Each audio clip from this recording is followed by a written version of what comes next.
Hello everyone, welcome to the 5-Minute PM podcast. Today I like to talk about the OODA loop. A friend of mine introduced me to this concept quite recently and it's very, very interesting. So I want just to talk a little bit more about it. OODA stands for Observe, Orient, Decide, and Act. So OODA. And it's a loop because it heterofeeds the full process.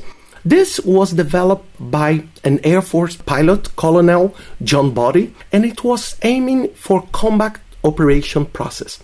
The basic assumption of this OODA loop is a decision-making process that prioritizes agility. So why this is so important? Because many times we decide under pressure. So we decide when the problem or the challenge arises. So the OODA loop prepares you that when you need to decide, the decision-making process is almost pre-established. So let's try to understand this a little bit more. So the first item is observe. So what do? Before there is any challenge, so you observe, you collect data, you understand which are the critical pieces of information you need to do. And this is before you engage. So before the problem happens. So for example, let's suppose in a project you have a procurement process. So you are expecting that a very critical service or a very critical product of your project rely on suppliers. Okay. So what do you do on the observe piece? So you collect data about this supply. You try to understand how critical is that specific supply for your project delivery.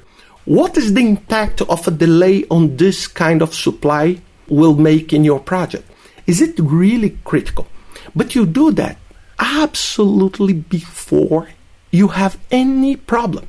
Then the second moment, you start the orientation. The orientation is basically monitor and put it in a context. So you try to understand, okay, this supply is critical, but is there any other supply in the arena? Is there any other process around that may suggest that I will have a problem? Which kind of trigger that I should put in place to decide on that? Which kind of action can I explore before I do something? Then you have all this scenario prepared. So it's like, please, I don't want to be very technical here, but it's like the theory of constraint. You identify which are the very critical constraints on this process. And then you create a trigger. And you say, look, if 15 days before the planned delivery of this product, I do not hear from the supplier on this, and that, I need to act. And the action will be, I will produce internally, I will identify another supplier, and then you need to quickly do that because then you preserve your agility. You don't wait the delay on the delivery to make a decision. So you anticipate. I'm not saying that you will do this for everything in your project, but for the critical pieces, you will do that because then you are protecting the core of your project. So when you have to decide, the decision is almost translate what you want into action. So you don't need to go back because what is the main problem is that many times we go to observe and orient after the problem is on the table. So you need to do that. Let me tell you one case in a project site.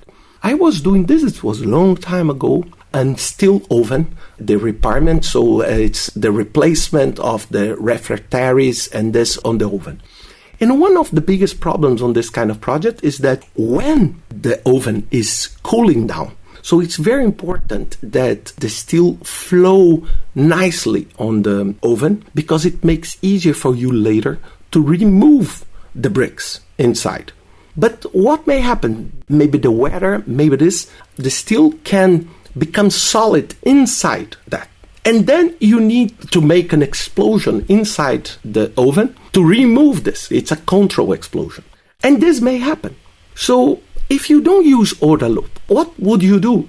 You'll have to decide when someone comes to you and say, sorry, the project will be late because now we have the steel stuck inside the oven. And then you need to do a procurement process, identify a supplier that can explode in this.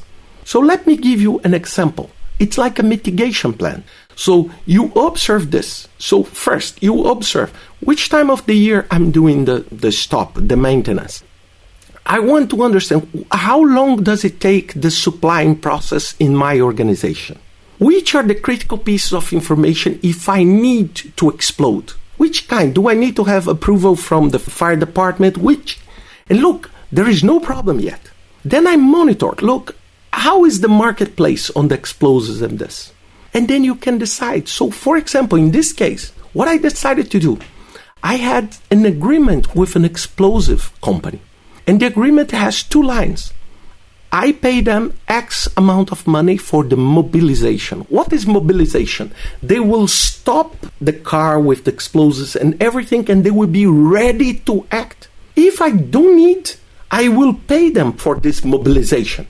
If I need them, I will pay the additional cost for the use of the explosives. And this, just to give you an idea, we had to use them, and this saved almost 1 day on the stop. So imagine in a large organization, you stopping a critical process. Just that was about $15 million in savings. I'm saying in not expenditures because we saved this day. This is a very clear example of the use of this OODA loop. So what I suggest you to do now, of course, it's not 7 minutes, it's not enough to explain this. Go to the web, take a look on the OODA loop, okay, or body loop. So you can see there is a very nice flow, and I think that this will increase your ability above and beyond PMBOK, above and beyond the methodology, to understand how active and how proactive you should decide when you face challenges in your project. So I hope you enjoy this podcast. Sorry for the 8 minutes. I promise the next time I will keep it up to 5, and see you next week in another 5 Minutes PM podcast. Take care.